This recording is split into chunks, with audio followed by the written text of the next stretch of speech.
تو تم کفر نہ کرو۔ لیکن پھر بھی جو فتنے میں پڑ گئے، آزمائش میں پڑ گئے، وہ کفر میں پڑ گئے، تو وہ پھر ہلاک اور برباد ہوتے چلے گئے، آخرت میں ان کا کوئی حصہ نہ رہا۔ تو یہاں پہ بھی فتنے سے مراد اکبر من القتل، قتل سے بھی بڑا فتنہ ہے، وہ ہے شرک۔ شرک اللہ نے جو چاہے گناہ اللہ معاف کر دے، لیکن شرک کے بارے میں اعلان فرما دیا ان اللہ لا یغفر ان یشرک بہ، اللہ اس کے ساتھ کیے جانے کو، شرک کو معاف نہیں کرے گا۔ اللہ فرما رہے ہیں کہ یہ جو قتل ہوا نا حرمت والے مہینے میں، اس سے بھی بڑا جرم ہے، بہت بڑا جرم ہے۔ قتال سے بھی بڑا جرم ہے فتنہ پھیلانا۔ فتنہ دین شریعت کے معارض، یعنی اس کے متضاد لفظ ہے، دین اور شریعت کے متضاد لفظ ہے فتنہ، یہ بھی ہم کہہ سکتے ہیں، یا یہ بھی مراد لیا جا سکتا ہے ہم معنوں میں کہ محکم آیات کو چھوڑ کر متشابہ کے پیچھے پڑ جانا، یا پھر صریح سنت کو ترک کر کے بدعات میں الجھ جانا، یا اپنی رسوم رجواج میں پڑ جانا، دین کی عظمت کو نہ پہچاننا، یہ سارے فتنے کی قسمیں ہو سکتی ہیں۔ باقی گھروں میں فتنہ، مال میں فتنہ، اولاد میں فتنہ، یہ سارے فتنے بھی، فتنوں سے مراد اصل میں آزمائش ہے۔ لیکن یہاں پہ جس معنوں میں آزمائش کون سی ذکر ہو رہی ہے جو قتل سے بھی بڑی، وہ شرک، بدعات، خرافات یا دین سے بغاوت، لادینیت، یہ سارے فتنے مراد ہو سکتے ہیں۔ اور نبی اکرم صلی اللہ علیہ وسلم کا ارشاد یہ بھی ہے کہ میں نے اپنی امت میں عورت سے بڑا فتنہ کوئی نہیں چھوڑا، عورتیں بھی فتنہ ہیں۔ اور یہاں پہ اگر اس معنی میں دیکھا جائے تو پتہ چل رہا ہے کہ فتنہ قتل سے بھی بڑا ہے۔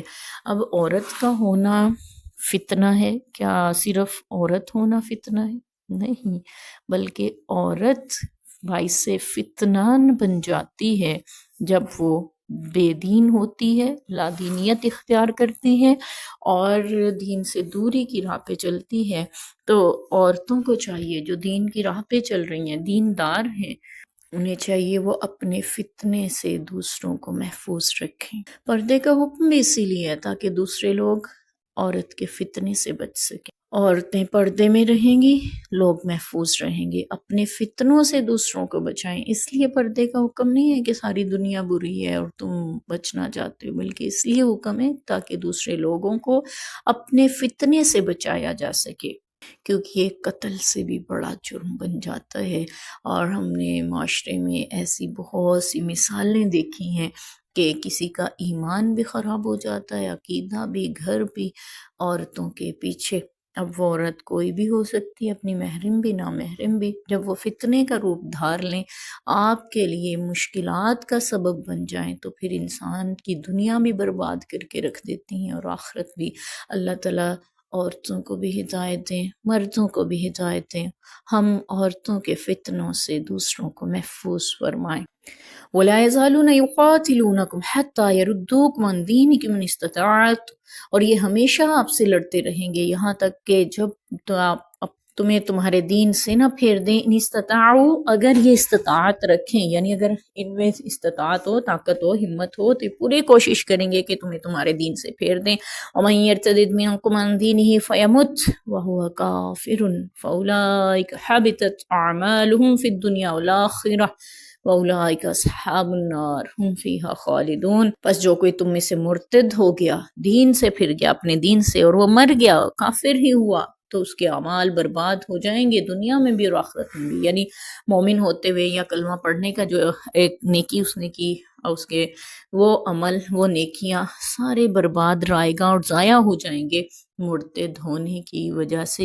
وَأُولَئِكَ أَصْحَابُ النَّارِ، اور یہ دوزخ والے ہیں، ہم فیہا خالدون، اس میں ہمیشہ رہیں گے۔ اس میں بہت بڑی تنبیہ ہے، ہم آج کے دور میں سمجھتے ہیں کہ کوئی بھی ایسا نہیں ہے جو اپنے دین سے پیچھے ہٹے۔ اللہ کرے اللہ ہمیں دین پہ استقامت نصیب فرمائے۔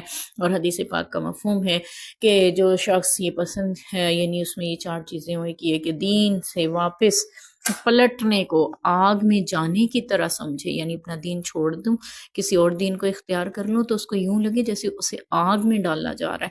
تو یہ خصلت ہے مومن کی، وہ ایسی کیفیات رکھتا ہے، اس کی آپ نے تعریف فرمائی۔ تو یہاں پہ ذکر ہو رہا ہے کہ جو کوئی تم میں سے مرتد ہو جائے، دین سے پھر جائے، اور کفر کی حالت میں ہی مر گیا، یعنی توبہ نہ کی اور اسی حالت میں دنیا سے چلا گیا، اس کے پھر دیندار ہوتے ہوئے جو بھی اعمال کیے تھے نا وہ سارے بھی برباد ہو جائیں گے، دنیا کے بھی آخرت میں بھی ان کا کوئی صلہ نہ ملے گا، یہ دوزخ والے ہمیشہ اس میں رہیں گے۔